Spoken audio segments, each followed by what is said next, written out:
So 3395 ಹುದ್ದೆಗಳ ನೇರ ನೇಮಕಾತಿ ಬಗ್ಗೆ ಏನಂತಂದರೆ ಇನ್ಫಾರ್ಮೇಷನ್ನ ಕೊಟ್ಟಿದ್ದಾರೆ. ಟೋಟಲ್ ಪೋಸ್ಟ್ ಎಷ್ಟು 3395 ಪೋಸ್ಟ್ಗಳನ್ನು ಕಾಲ್ಫರ್ಮ್ ಮಾಡಿದ್ದಾರೆ. ಸೊ ಇದು ಏನಂತಂದರೆ ಉಳಿಕೆ ಮೂಲ ವೃಂದದ್ದು ಆಗಿರುತ್ತಾ. ಸೊ ಪೊಲೀಸ್ ಇಲಾಖೆಯಲ್ಲಿ ಮಿಕ್ಕುಳಿದ ವೃಂದದ ಪೊಲೀಸ್ ಕಾನ್ಸ್ಟೇಬಲ್ ಖಾಲಿ ಇರುವ ಹುದ್ದೆಗಳ ವಿವರ.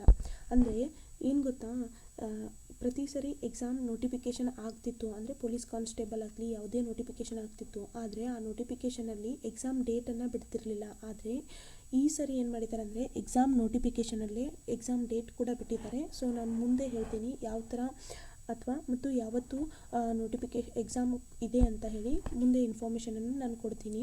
ಸೊ ಇಲ್ಲಿ ಎಷ್ಟು ಪೋಸ್ಟು ಯಾರ್ಯಾರಿಗೆ ಯಾವ ಥರ ಪೋಸ್ಟ್ ಇದ್ದಾವೆ ಅಂತ ಹೇಳಿ ನೋಡೋಣ. ಪೊಲೀಸ್ ಇಲಾಖೆಯಲ್ಲಿ ಮಿಕ್ಕುಳಿದ ವೃಂದದ ಪೊಲೀಸ್ ಕಾನ್ಸ್ಟೇಬಲ್ ಅಂದರೆ ಸಿವಿಲ್ ಮಿಕ್ಕುಳಿದ ಅಂತಂದರೆ ಏನಂತಂದರೆ ಇದು RPC ಅಂದರೆ ನಾನ್ ಕಲ್ಯಾಣ ಕರ್ನಾಟಕ ಇರುವಂತಹ ವ್ಯಕ್ತಿಗಳಿಗಾಗಿರುತ್ತಾ. ಸೊ ಖಾಲಿ ಇರುವಂಥ ಹುದ್ದೆಗಳ ವಿವರ ಕೊಟ್ಟಿದ್ದಾರೆ. ಸೊ ಇಲ್ಲಿ ಏನಂತಂದ್ರೆ police constable civil police constable ಆಗಿರುತ್ತಾ. ನೇರವಾಗಿ ಅಂದರೆ ಪುರುಷರಿಗೆ ಏನಂದರೆ 2266, ನೇರವಾಗಿ ಏನಂತಂದ್ರೆ ಮಹಿಳೆಯರಿಗೆ 755 ಪೋಸ್ಟ ಮತ್ತು ಸೇವಾ ನಿರತ ಅಂದರೆ ಈಗಾಗಲೇ ಡಿಪಾರ್ಟ್ಮೆಂಟ್ ಒಳಗಡೆ ಕೆಲಸ ಮಾಡ್ತಿರುವಂಥ ಪುರುಷರಿಗೆ 257, ಅದೇ ಡಿಪಾರ್ಟ್ಮೆಂಟ್ ಒಳಗಡೆ ಕೆಲಸ ಮಾಡ್ತಿರುವಂಥ ಮಹಿಳೆಯರಿಗೆ 82 ಪೋಸ್ಟ್ಗಳನ್ನು ಕಾಲ್ಫರ್ಮ್ ಮಾಡಿದ್ದಾರೆ. ಅದೇ ಥರ ತೃತೀಯ ಲಿಂಗಿಗಳಿಗೆ ಅಂತಂದರೆ ಟ್ರಾನ್ಸ್ಜೆಂಡರ್ ಅಭ್ಯರ್ಥಿಗಳಿಗೂ ಕೂಡ 35 ಸೀಟ್ಗಳನ್ನ ರಿಸರ್ವೇಷನ್ ಇಟ್ಟಿದ್ದಾರೆ. ಸೊ ಈ ಥರ ಏನಂದರೆ ಟೋಟಲ್ 3395 ಪೋಸ್ಟ್ಗಳನ್ನು ಕಾಲ್ಫರ್ಮ್ ಮಾಡಿದ್ದಾರೆ. ಸೊ ಅದೇ ಥರ ಏನಂತಂದ್ರೆ ಈಗ 7th ಪೇ ಕಮಿಷನ್ ಪ್ರಕಾರ ಬೇಸಿಕ್ ಪೇ ಸ್ಕೇಲ್ ಏನಂತಂದರೆ ಸ್ಟಾರ್ಟಿಂಗ್ 37,500 ಅಂದರೆ 37,500ದಿಂದ 76,100 ತನಕ ಏನಂತಂದ್ರೆ ಈ ಸ್ಯಾಲ್ರಿ ಸಿಗುತ್ತೆ. ಇದು ಬೇಸಿಕ್ ಅಷ್ಟೇ ಆಗಿರುತ್ತೆ. ಗ್ರಾಸ್ ಸ್ಯಾಲ್ರಿ ಎಲ್ಲ ಏನಂದರೆ ಇದಕ್ಕಿಂತ ಜಾಸ್ತಿ ಇರುತ್ತೆ. ಸೊ ಅದೇ ಥರ ಏನಂದರೆ ಪೊಲೀಸ್ ಕಾನ್ಸ್ಟೇಬಲ್ ಹುದ್ದೆಯ ವಿದ್ಯಾರ್ಹತೆ ಏನಾಗಿರುತ್ತೆ ಅಂತಂದರೆ ಎಜುಕೇಷನ್ ಕ್ವಾಲಿಫಿಕೇಷನ್ ಏನಾಗಿರುತ್ತೆ ಅಂತ ಹೇಳಿ PUC ಅಥವಾ ತತ್ಸಮಾನ ವಿದ್ಯಾರ್ಹತೆ ಅಂತಂದರೆ ಸೆಕೆಂಡ್ ಇಯರ್ ತನಕ ಏನಂತಂದರೆ ಎಜುಕೇಷನ್ ಮಾಡಿರಬೇಕು. ಅದೇ ಥರ ಯಾವ್ಯಾವ ಕೊಟ್ಟಿದ್ದಾರೆ ಅಂತ ನೋಡೋಣ. CBSE ಅಥವಾ ISC ಮಂಡಳಿಯ ನಡೆಸುವಂತಹ 12th ಕ್ಲಾಸ್ ಪರೀಕ್ಷೆ ಪಾಸಾಗಿರಬೇಕು. ಅದೇ ಇತರೆ ರಾಜ್ಯ ಸರ್ಕಾರದ ಪರೀಕ್ಷಾ ಮಂಡಳಿಗಳಿಂದ ನಡೆಸುವ ಕ್ಲಾಸ್ 12th ಪರೀಕ್ಷೆ ಅಥವಾ national institute of open schooling ಅಂತಂದರೆ ಈಗಾಗಲೇ ಏನಂತಂದ್ರೆ ಸೊ ಈ ಥರ ಏನಂದ್ರೆ ರೆಗ್ಯುಲರ್ ಆಗಿ ಕ್ಲಾಸಿಗೆ ಹೋಗಲ್ದೆ ಏನಂತಂದ್ರೆ ಓಪನ್ ಎಜುಕೇಷನ್ ಮಾಡಿರ್ತಾರಲ್ಲ ಅವ್ರಿಗೂ ಕೂಡ ಏನಂತಂದ್ರೆ ಅಲೋ ಮಾಡಿದ್ದಾರೆ. ಸೊ 2 ವರ್ಷಗಳ ITI ಕೋರ್ಸ್ ಅಭ್ಯರ್ಥಿಗಳೂ ಹಾಕ್ಬೋದು ಮತ್ತು NIOS ವತಿಯಿಂದ ನಡೆಸುವಂಥ ಒಂದು ಭಾಷಾ ಕೋರ್ಸ್ ಮತ್ತು ಒಂದು ಶೈಕ್ಷಣಿಕ ವಿಷಯದಲ್ಲಿ ದೂರ ಕಲಿಕೆ ಮಾದರಿ ಒಳಗಡೆ ಅಥವಾ ಪದವಿ ಪೂರ್ವ ಮಂಡಳಿ ನಡೆಸುವಂತಹ ಪರೀಕ್ಷೆಯಲ್ಲಿ ಒಂದು ಭಾಷೆ ಅಥವಾ ಒಂದು ವಿಷಯದಲ್ಲಿ ಉತ್ತೀರ್ಣರಾದಲ್ಲಿ ಮಾತ್ರ PUCಗೆ ತತ್ಸಮಾನ. ಸೊ ಅವರು ಎಜುಕೇಷನ್ ಕ್ವಾಲಿಫಿಕೇಷನ್ ಈ ಥರ ಇರುತ್ತೆ. ಸೊ ಅದೇ ಥರ ಏನಂತಂದರೆ ಸೊ ಇವರು ಅರ್ಜಿ ಹಾಕ್ಬೋದು. ಇಷ್ಟು ಕ್ವಾಲಿಫಿಕೇಷನ್ ಇದ್ದವರು ಏನಿಂದ ಅರ್ಜಿ ಹಾಕ್ಬೋದು. ಸೊ ವಯೋಮಿತಿ ಯಾವ್ಯಾವ ಥರ ಯಾರ್ಯಾರಿಗೆ ಕೊಟ್ಟಿದ್ದಾರೆ, ಒಂದಿಷ್ಟು ರಿಸರ್ವೇಷನ್ ಇದು ಈ ಸರಿ ವಯೋಮಿತಿ ಏನಂದರೆ ಸಡಿಲಿಕೆಯನ್ನು ಕೊಟ್ಟಿದ್ದಾರೆ. ಸೊ ನೋಡೋಣ. ಅರ್ಜಿಗಳನ್ನು ಸ್ವೀಕರಿಸುವ ನಿಗದಿಪಡಿಸಿದ ಕೊನೆಯ ದಿನಾಂಕದಂದು ಕನಿಷ್ಠ 18 ವರ್ಷ ಅಂದರೆ ಕಡಿಮೆ ಅಂದರೆ 18 ವರ್ಷ ತುಂಬಿರಬೇಕು ಮತ್ತು ಈ ಕೆಳಕಂಡ ಗರಿಷ್ಠ ವಯೋಮಿತಿಯನ್ನು ಮೀರಿರಬಾರ್ದು. ಸೊ ಅಂದರೆ ಮ್ಯಾಕ್ಸಿಮಮ್ ಇಷ್ಟು ಏಜ್ ಇರಬಾರ್ದು ಮತ್ತು ಮಿನಿಮಮ್ 18 ಇಯರ್ಸ್ ಆಗಿರಬೇಕು ಅಂತ ಕೊಟ್ಟಿದ್ದಾರೆ. ಮ್ಯಾಕ್ಸಿಮಮ್ ಎಷ್ಟು ಇರಬಾರ್ದು ಅಂತ ಹೇಳಿ ಅನ್ನೋದು ಯಾವ್ದೇನಂದರೆ ವಿದಿನ್ ಎಷ್ಟು ಹೋಗಿರಬೇಕು ಅಂತ ಹೇಳಿ. ಸೊ ನೇರ ಪುರುಷ ಮಹಿಳಾ ಮತ್ತು ತೃತೀಯ ಲಿಂಗ ಅಭ್ಯರ್ಥಿಗಳಿಗೆ ಎಷ್ಟಿದೆ ಅಂತಂದರೆ ಸಾಮಾನ್ಯ ಅರ್ಹತೆಯ ಅಭ್ಯರ್ಥಿಗಳಿಗೆ 33 ವರ್ಷಗಳಿದೆ. ಅದೇ SC ST ಮತ್ತು ಪ್ರವರ್ಗ 1 ಅಂದರೆ ಕೆಟಗರಿ 1, ಪ್ರವರ್ಗ 2A 2B 3A 3B ಅಭ್ಯರ್ಥಿಗಳಿಗೆ ಏನಂದರೆ 35 ವರ್ಷ ಗರಿಷ್ಠ ವಯೋಮಿತಿ ಇದೆ. ಅಂದರೆ 35 ವರ್ಷದ ಒಳಗಿನವರು ಅಪ್ಲಿಕೇಶನ್ನ ಹಾಕ್ಬೋದು. ಕರ್ನಾಟಕ ಅರಣ್ಯ ಪ್ರದೇಶದಲ್ಲಿ ವಾಸಿಸುತ್ತಿರುವ ಬುಡಕಟ್ಟು ಅಭ್ಯರ್ಥಿಗಳಿಗೆ 38 ವರ್ಷದ ಒಳಗಡೆ ಏನಂತಂದ್ರೆ ಏಜ್ ಇರಬೇಕು. 38 ಇಯರ್ ಅಥವಾ 38 ಇಯರ್ ಒಳಗಡೆ ಏನಂದರೆ ಏಜ್ ಇರಬೇಕು. ಅಂದರೆ ಮಿನಿಮಮ್ 18 ಇಯರ, ಮ್ಯಾಕ್ಸಿಮಮ್ ಏನಂತಂದರೆ ಇದಿಷ್ಟು. ಅಂದರೆ ಸಾಮಾನ್ಯ ಅಭ್ಯರ್ಥಿಗಳಿಗೆ 33, SC ST category 1 2A 2B 3A 3B ಇವರಿಗೆ 35 ಇಯರ್ ಏಜ್. ಆಮೇಲೆ ಕರ್ನಾಟಕ ಅರಣ್ಯ ಪ್ರದೇಶದಲ್ಲಿ ವಾಸಿಸುತ್ತಿರುವ ಟ್ರೈಬಲ್ ಅಭ್ಯರ್ಥಿಗಳಿಗೆ ಎಷ್ಟಿರಬೇಕು 38 ವರ್ಷದ ಒಳಗಡೆ ಇರಬೇಕು.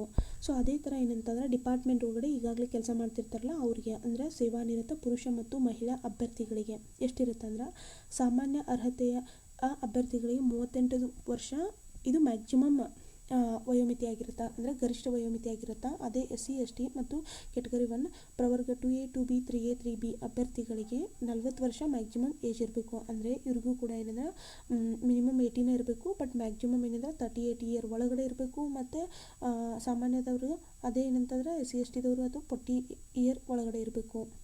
ಸೊ ಈ ಥರ ಏನಂದರೆ ಸೇವಾ ನಿರತ ಅಭ್ಯರ್ಥಿಗಳು. ಇನ್ನೊಂದು ಏನಂದ್ರೆ ಅರ್ಹತೆ. ಸೇವಾ ನಿರತ ಅಭ್ಯರ್ಥಿಗಳಿಗೆ ಒಂದು ಕಂಡೀಷನನ್ನು ಕೊಟ್ಟಿದ್ದಾರೆ.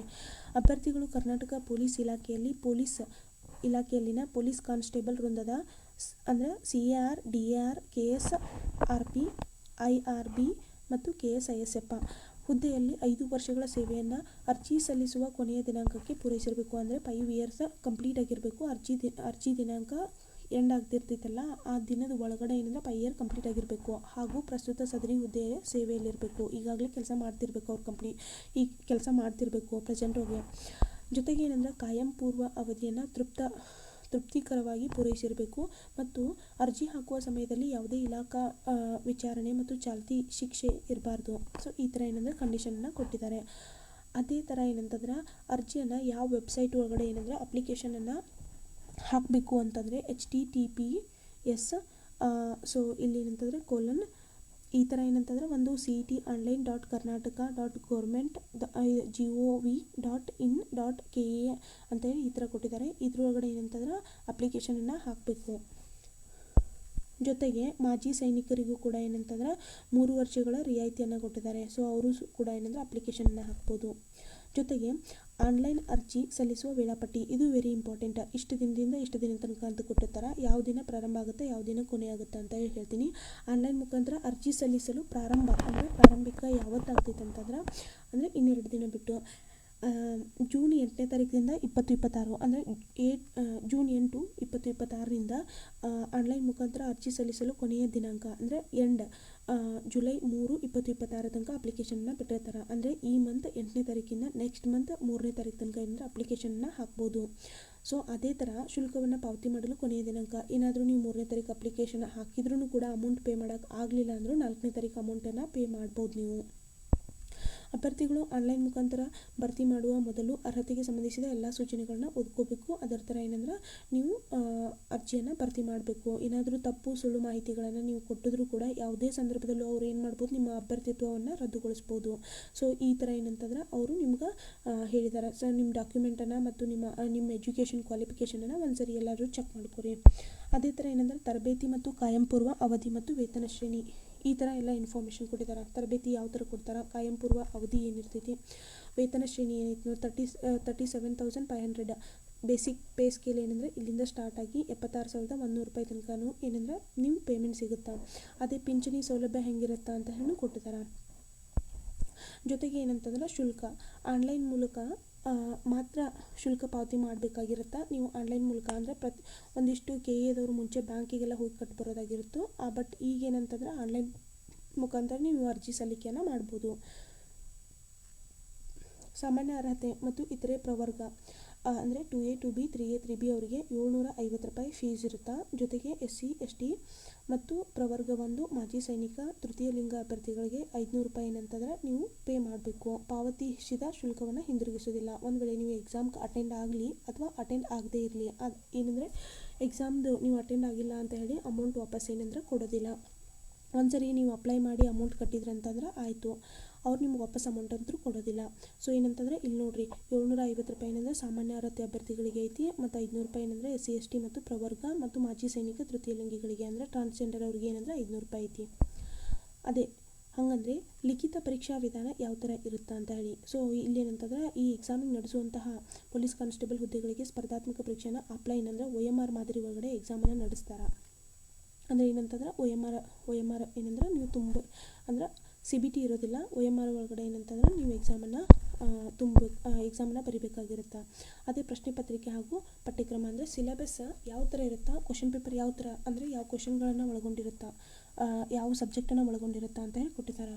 ಸೊ ಏನಂದ್ರೆ ಪತ್ರಿಕೆ ಅಂದರೆ ಪೇಪರ್ ಒಳಗಡೆ ಲಿಖಿತ ಪರೀಕ್ಷೆ ಆಗಿರುತ್ತಾ. ಸಬ್ಜೆಕ್ಟ್ ಏನಂದರೆ ಸಾಮಾನ್ಯ ಜ್ಞಾನ, ವಿಜ್ಞಾನ, ಭೂಗೋಳ, ಇತಿಹಾಸ, ಭಾರತದ ಸಂವಿಧಾನ, ರಾಷ್ಟ್ರೀಯ ಸ್ವಾತಂತ್ರ್ಯ ಚಳವಳಿ ಮತ್ತು ಮಾನಸಿಕ ಸಾಮರ್ಥ್ಯ, ನೈತಿಕ ಶಿಕ್ಷಣ ಒಳಗೊಂಡ ಸಾಮಾನ್ಯ ಅಧ್ಯಯನ ಎಲ್ಲ ಇರುತ್ತಾ. ಸೊ 100 ಕ್ವಶನ್ಸ್ ಇರುತ್ತಾ, 100 ಮಾರ್ಕ್ಸ್ ಇರುತ್ತಾ. ಮತ್ತು 1.5 ತಾಸು ಆಗಿರುತ್ತೆ. 1.5 ತಾಸು ಏನಂದರೆ ಟೈಮ್ ಕೊಡ್ತಾರೆ, ಅಂದರೆ 90 minutes. Total number of questions 100 ಇರುತ್ತೆ, ಟೋಟಲ್ ಮಾರ್ಕ್ಸ್ 100 ಇರುತ್ತೆ. ಡ್ಯೂರೇಷನ್ ಆಫ್ ಎಕ್ಸಾಮ್ ಏನಂತಂದ್ರೆ 1.5 ತಾಸು ಅಥವಾ 90 ಮಿನಿಟ್ಸ್ ಏನಂದ್ರೆ ಎಕ್ಸಾಮ್ ಇರುತ್ತೆ. ಇದು ವೆರಿ ಇಂಪಾರ್ಟೆಂಟ್. ಏನಂತಂದರೆ ಇಷ್ಟು ವರ್ಷ ಎಕ್ಸಾಮ್ ನೋಟಿಫಿಕೇಷನ್ ಬಿಡ್ತಿದ್ರು, ಆದರೆ ನೋಟಿಫಿಕೇಷನಲ್ಲಿ ಯಾವುದೇ ಎಕ್ಸಾಮ್ ಡೇಟನ್ನು ಏನಂದರೆ ಬಿಡ್ತಿರಲಿಲ್ಲ. ಆದರೆ ಈ ಸರಿ ಏನು ಮಾಡಿದ್ದಾರೆ ಅಂದರೆ ಎಕ್ಸಾಮ್ ಡೇಟನ್ನು ಅಡ್ವಾನ್ಸ್ ಬಿಟ್ಟಿದ್ದಾರೆ. ಸೊ ಇದು ಏನಂದರೆ ಹೆಲ್ಪ್ ಆಗುತ್ತೆ ನಿಮ್ಗೆ. ನಿಮ್ಮ ಸಿಲೆಬಸ್ಸನ್ನು ಏನಂದರೆ ಕಂಪ್ಲೀಟ್ ನೀವು ರಿವಿಷನ್ ಮಾಡ್ಕೊಳ್ಳೋಕೆ ಯಾವುದಿನಿಂದ ಯಾವ ದಿನ ತನಕ ಓದಿದ್ರೆ ಏನಂತಂದ್ರೆ ನಿಮ್ಮ ಸಿಲೆಬಸ್ ಕಂಪ್ಲೀಟ್ ಆಗುತ್ತಾ. ಸೊ ಈ ಥರ ಎಲ್ಲನೂ ನೀವೇನಂತಂದ್ರೆ ಒಂದು ಟೈಮ್ ಟೇಬಲ್ ಹಾಕ್ಕೊಂಡು ಸ್ಟಡಿ ಮಾಡೋಕ್ಕೆ ಹೆಲ್ಪ್ ಆಗುತ್ತಾ. ಸೊ ಇದು ಎಕ್ಸಾಮ್. ಹಾಗಾದರೆ ಎಕ್ಸಾಮ್ ಯಾವತ್ತಿದೆ? ಸೊ ಲಿಖಿತ ಪರೀಕ್ಷೆ ಯಾವತ್ತೈತೆ ಅಂತಂದ್ರೆ ಆಗಸ್ಟ್ 2ನೇ ತಾರೀಕು. ಆಗಸ್ಟ್ 2ನೇ ತಾರೀಕು ಇದ ವರ್ಷ ಅಂದರೆ 2026ಗೆ ಅಂದರೆ ಆಗಸ್ಟ್ 2, 2026 ಎಕ್ಸಾಮ್ ಇದೆ. ಬೆಳಗ್ಗೆ 10:00ರಿಂದ 12 ಗಂಟೆ ತನಕ ಎಕ್ಸಾಮ್ ಇರುತ್ತೆ. ಅದೇ ಒಂದಿಷ್ಟು ಜನ ಕನ್ನಡದಾಗ ಎಜುಕೇಷನನ್ನು ಕಂಪ್ಲೀಟ್ ಮಾಡಿರೋದಿಲ್ಲಲ್ಲ ಅವ್ರಿಗೆ ಏನಂತಂದ್ರೆ ಕಡ್ಡಾಯ ಕನ್ನಡ ಎಕ್ಸಾಮ್ ಇರುತ್ತೆ. ಸೊ ಇಲ್ಲಿ ಏನಂತಂದರೆ ಇದು ನಂತರ ದಿನದಾಗ ಇದು ತಿಳಿಸ್ತಾರಂತೆ. ಸೊ ಏನಂತಂದ್ರೆ ನೆಕ್ಸ್ಟ್ ಇದನ್ನು ಏನಂತಂದ್ರೆ ಎಕ್ಸಾಮ್ ಟೈಮಿಂಗ್ ಬಿಡ್ತಾರಂತೆ. ಸೊ ಈಗೇನಂತಂದ್ರೆ ಒಂದು ಲಿಖಿತ ಪರೀಕ್ಷೆ ಡೇಟನ್ನು ಬಿಟ್ಟಿದ್ದಾರೆ. ಆಗಸ್ಟ್ 2ನೇ ತಾರೀಕು 2026 ಬೆಳಗ್ಗೆ 10:00ರಿಂದ 12 ಗಂಟೆ ತನಕ ಎಕ್ಸಾಮ್ ಇರುತ್ತೆ. ಸೊ ನೀವು ಏನು ಮಾಡ್ಬೇಕು ಹೇಳ್ರಿ, ಈ ಡೇಟನ್ನು ನೀವು ಒಂದು ನೋಟೊಳಗೆ ಬರೆದಿಟ್ಕೊಂಡು ಎಷ್ಟು ನಿಮ್ಮದೆಲ್ಲ ಏನಂತಂದರೆ ಯಾವ ಥರ ಓದಬೇಕು ಮತ್ತು ಏನು ಸಬ್ಜೆಕ್ಟೆಲ್ಲ ಎಲ್ಲಿಂದ ಎಲ್ಲಿ ತನಕ ಕಂಪ್ಲೀಟ್ ಮಾಡಬೇಕು ಅಂತ ಹೇಳಿ ಎಲ್ಲನೂ ಸಬ್ಜೆಕ್ಟ್ನ ಏನಂತಂದರೆ ಈಗಾಗಲೇ ಓದಿರ್ತಿರಲ್ಲ ಅವರೆಲ್ಲ ರಿವಿಷನ್ ಮಾಡ್ಕೊಳ್ಳೋಕ್ಕೆಲ್ಲ ಟೈಮಿಂಗನ್ನು ಕರೆಕ್ಟಾಗಿ ಒಂದು ಟೈಮ್ ಟೇಬಲ್ ಹಾಕೋರಿ. ಸೊ ಅದು ನಿಮಗೇನಂದರೆ ಹೆಲ್ಪ್ ಆಗುತ್ತಾ. ಯಾರು ಓದಿರೋದಿಲ್ಲಲ್ಲ ಅವರು ಕೂಡ ಏನಂದರೆ ಟೈಮಿಂಗ್ ಅಂದರೆ ಟೈಮ್ ಟೇಬಲ್ ಅವ್ರಿಗೆ ಬೇಕಾದಂತಹ ಟೈಮ್ ಟೇಬಲನ್ನು ಹಾಕೊಳ್ಳೋಕೆ ಏನಂದರೆ ಹೆಲ್ಪ್ ಆಗುತ್ತಾ.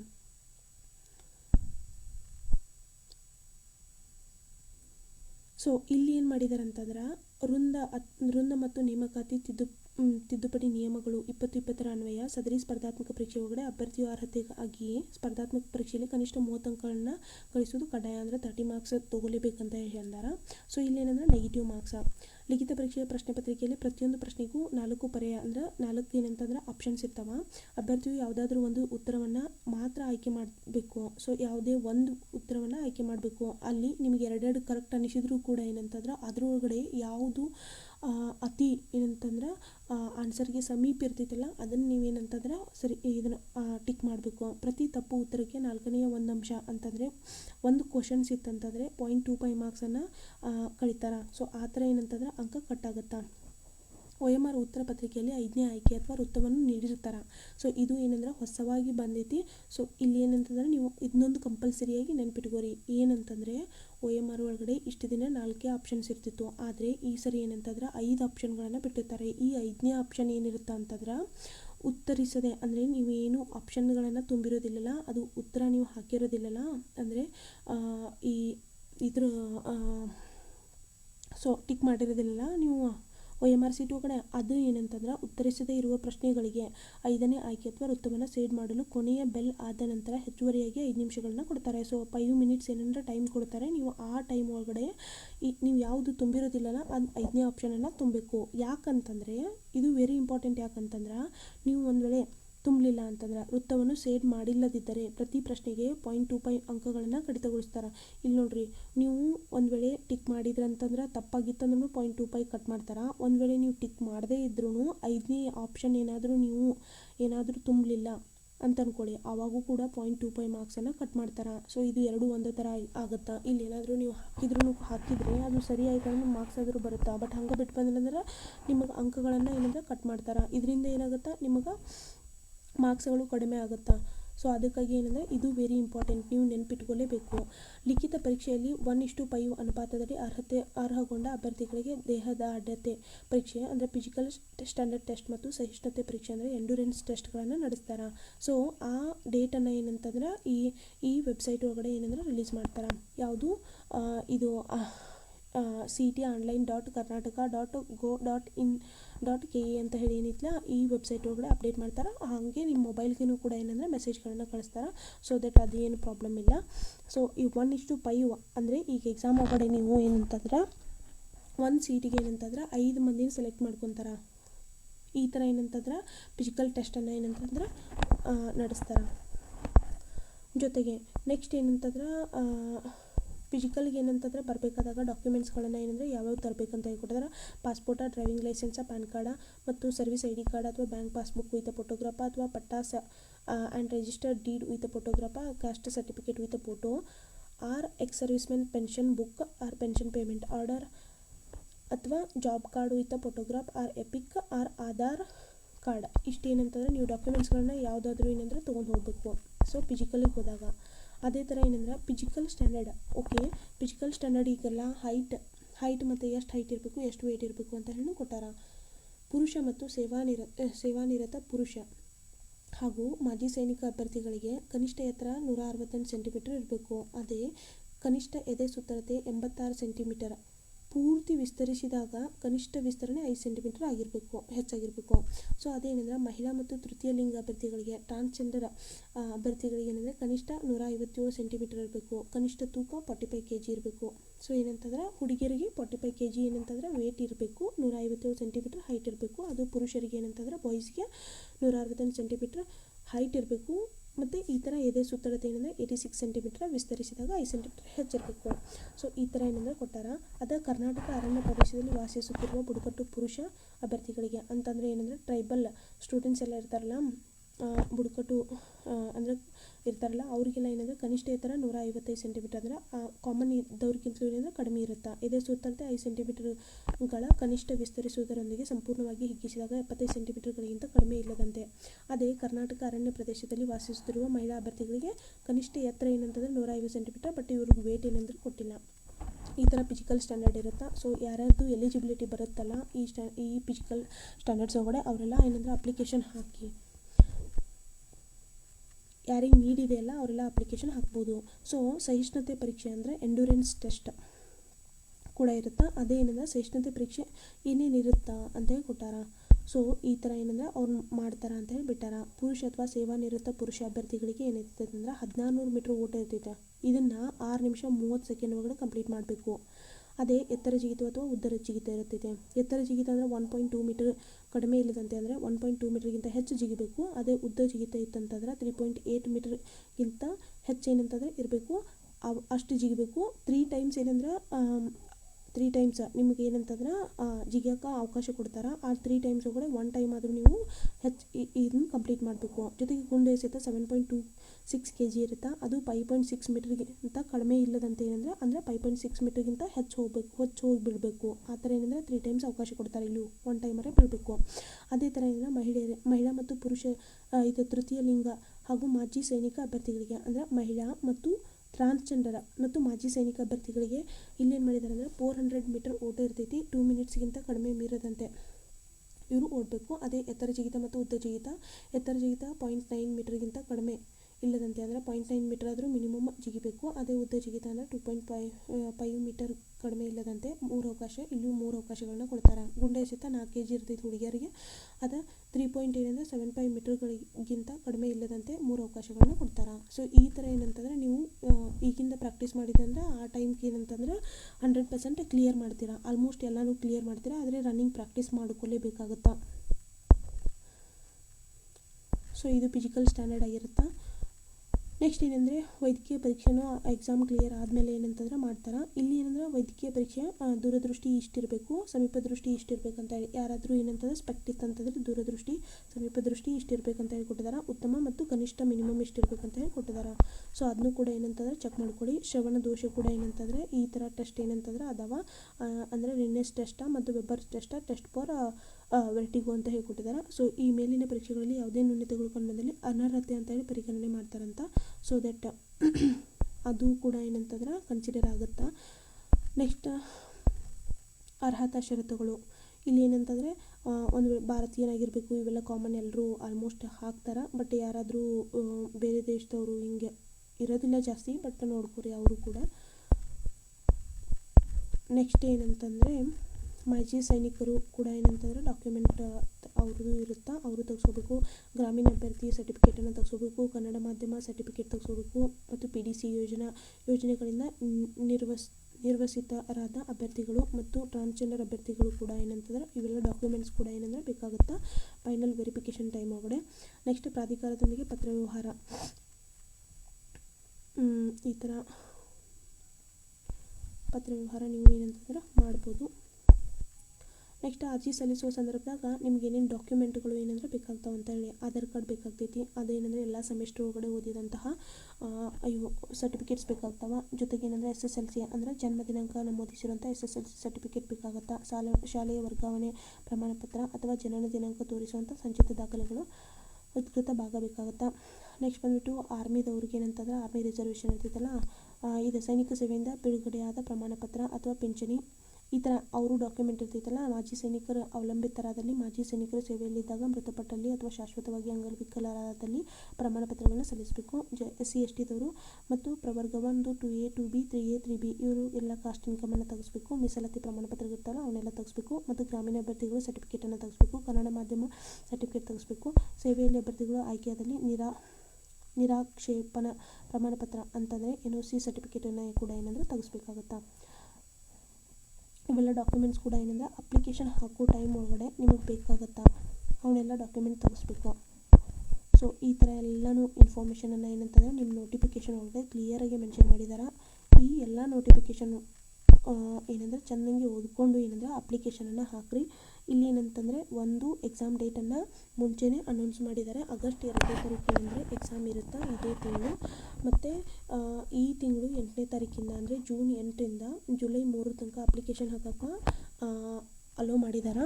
ಸೊ ಅಷ್ಟು ದಿನದೊಳಗಡೆ ನೀವು ಅಪ್ಲಿಕೇಶನ್ನ ಹಾಕಿರಿ, ಆದಷ್ಟು ಬೇಗ ಹಾಕಿರಿ. ಯಾಕಂತಂದರೆ ನೆಕ್ಸ್ಟ್ ಏನಂತಂದ್ರೆ ಆನ್ಲೈನ್ ಸರ್ವರ್ ಬಿಜಿ ಆಗೋದು ಈ ಥರ ಪ್ರಾಬ್ಲಮ್ ಸ್ಟಾರ್ಟ್ ಆಗುತ್ತೆ. ಸೊ ನೀವು ಏನಂದರೆ ಆದಷ್ಟು ಬೇಗ ಅಪ್ಲಿಕೇಶನನ್ನು ಹಾಕಿ ಏನಂತಂದ್ರೆ ಓದೋಕ್ಕೆ ಸ್ಟಾರ್ಟ್ ಮಾಡಿಬಿಟ್ರಿ. ಅಪ್ಲಿಕೇಶನ್ ಹಾಕಿದ್ಮೇಲೆ ಓದೋದೈತಿ ಅಂತ ಅನ್ಕೋಕೊಬಿಟ್ರಿ. ಯಾಕಂದರೆ ಈ ಸರಿ ಎಕ್ಸಾಮನ್ನು ಏನಂತಂದ್ರೆ ನೋಟಿಫಿಕೇಷನ್ ಎಕ್ಸಾಮ್ ಡೇಟನ್ನು ನೋಟಿಫಿಕೇಷನಲ್ಲೇ ಮೆನ್ಷನ್ ಮಾಡಿದ್ದಾರೆ.